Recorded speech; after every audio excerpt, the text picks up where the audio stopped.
Alright, so before I got into the main video, I wanted to talk a little bit about how I find, or how I look for good deals on Facebook Marketplace. Probably first thing is that realistically you're never going to talk anyone down more than like 25%, maybe 30%. So if something's listed for like $1,000, you're not going to do better than 750 usually, or like 700. That's like the most you're going to ever get someone down. So obviously first thing is you're going to try to look for stuff that's in your price range or close to it. You can go a little bit above because you can always talk people down. Second thing I like to look for when I'm looking for ads, two things. This is the cover sheet for the ad for the kx65. One, this is the first picture shown on this dot. Like, this is the picture that comes up when you're scrolling through.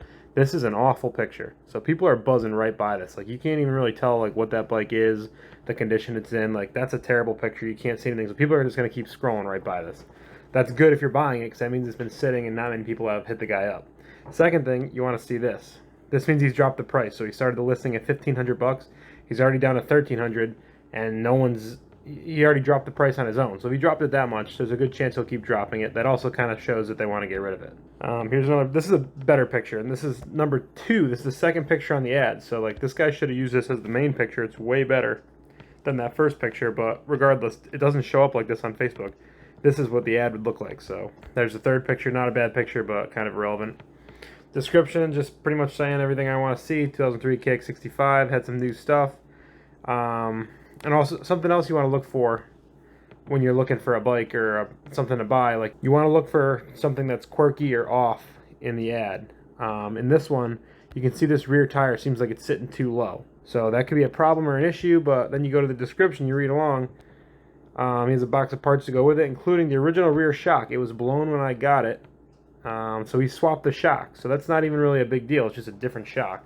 But people are seeing that there's something wrong with the bike. They might keep scrolling by. So this kind of checks all the boxes. Bad first picture. Price has already been lowered. And it's got some quirks. That's a bike that I want to pursue. So I texted the guy, offered him $1,000 cash, come tonight. There you go. That's like that 30% drop roughly. $300 off his $1,300 asking price. Usually people are going to say yes to that over the phone if they actually want to sell a thing. So I offered him $1,000. He said yes. I'm like, all right, when can I come look? Get there in person. Then here's phase 2 of the master plan. You start looking the bike over. You look for some issues. One of the fork seals was weeping a little bit.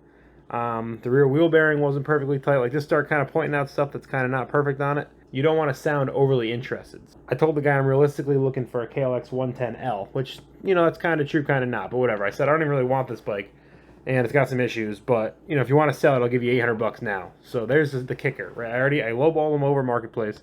He dropped it, $300. I get there in person. I'm like, I'm going to drive away unless you give me another $200 off. And he kind of hemmed and hawed, and he said, would you take 9? Would you do 9? I was like, nah, like 800 is the best I can do. He already loaded the bike up. He drove somewhere to meet me. Like, I'm not sketchy. You say all this stuff. Like, if you want to get rid of the thing, then fine. If not, then that's fine too. And they almost always take it because they don't want to load it back up. So there you go. I got $500 off the price. Paid $800 for the bike, and that's how I do it.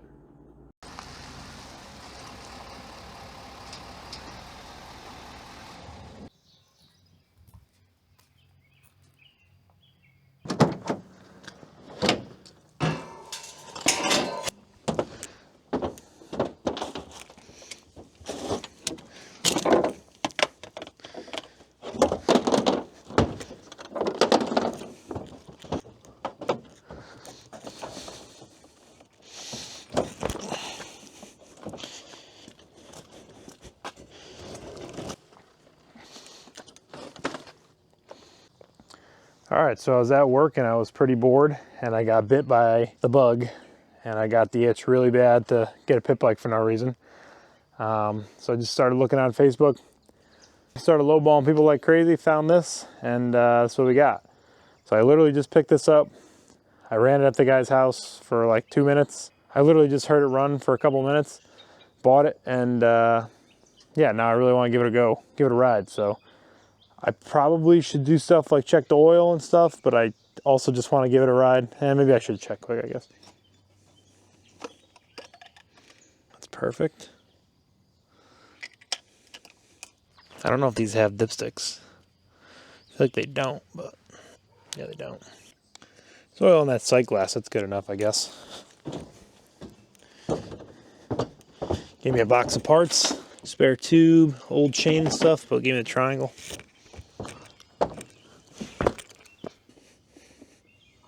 Kind of fits.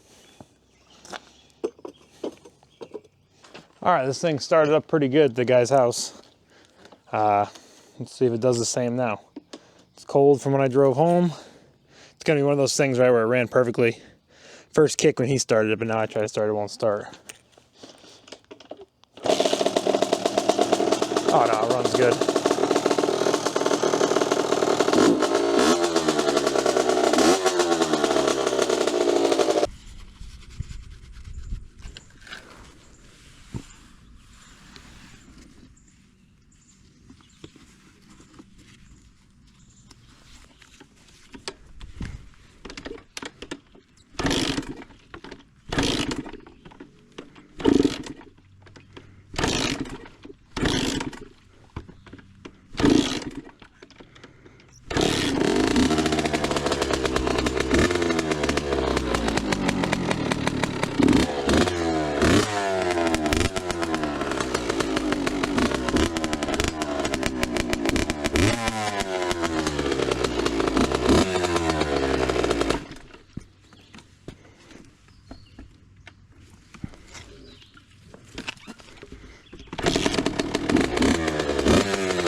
After a quick lap in the yard, I forgot how hard these small two-stroke power bands hit. I mean, it's like almost kind of unrideable, but I mean, you can ride it, you just gotta be careful, man. That front end comes up super easy. Kind of noticed the back on this thing sitting low. For whatever reason, the guy told me he put a new shock in this and it was like the wrong one, but he gave me the right one. And he said that this was blown or something, but like, even if this shock is blown, like I'd rather have the correct ride height. Like this shock is way taller. It's gonna lift that rear end up. I'd rather have that with a blown shock and the right ride height than sitting that low. So I'm gonna get that swapped in. Right off the bat, using the triangle like this is super annoying. So ordered a kickstand. I don't know why a bike would ever come without a kickstand. That kickstand weighs almost nothing, and it's way better.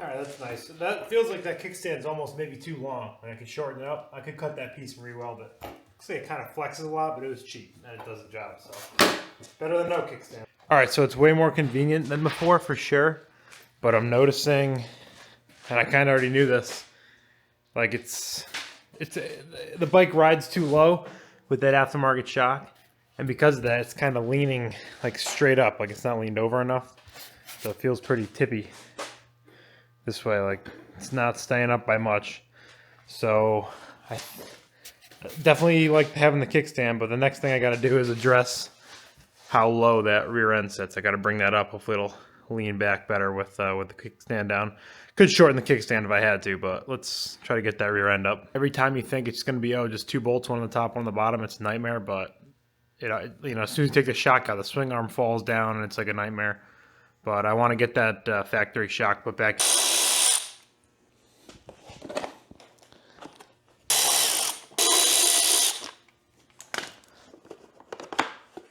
I don't really want to take this airbox off, but I think it has to come off to really get to that.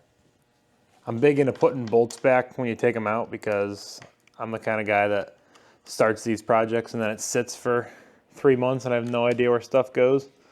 So I always like to just put stuff back where it came from for now.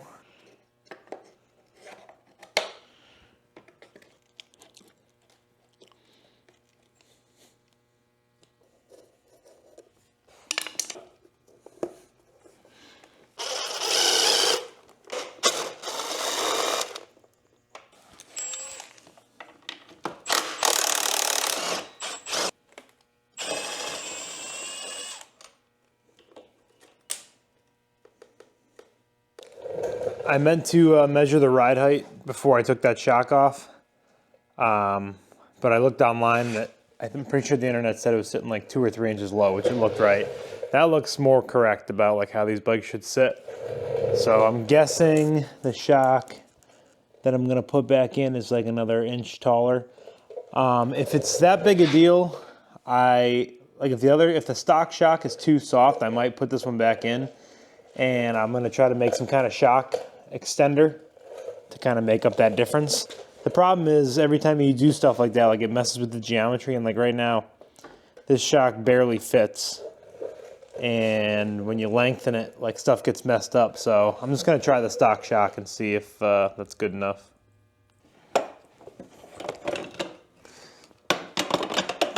And like I figured, there's about a 2-inch height difference, which is no good. I want that ride height back.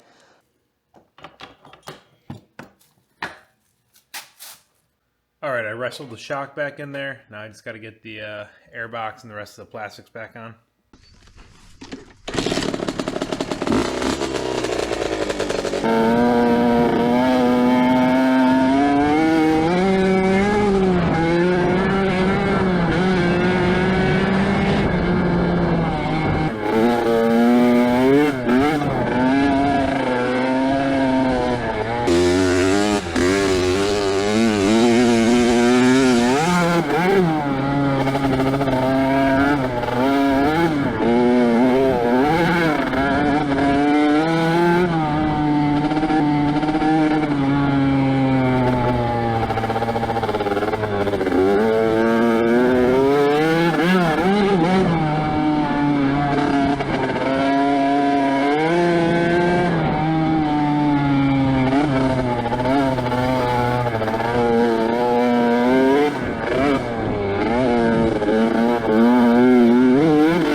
right, that was a good couple laps. I'm pretty sore.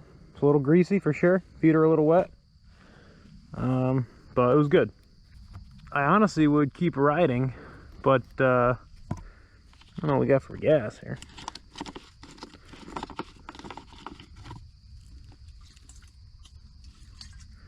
Yeah, there's gas in there. It's not that long a walk, I guess. Kind of want to just do some more casual trail riding. I'm fucking tired as shit from that.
Definitely hit pipes there. How we do? I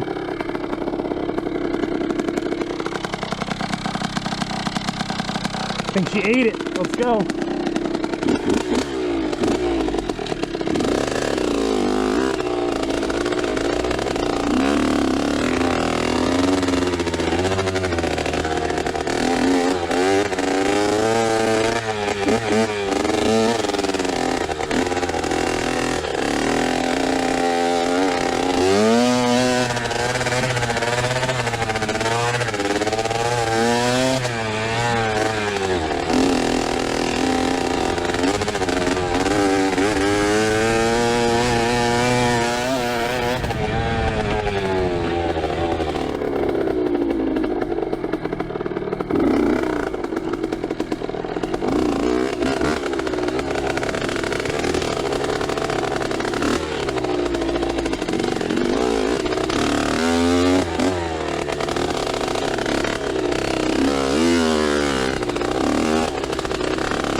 It's pretty deep.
Fuck, I forgot about this.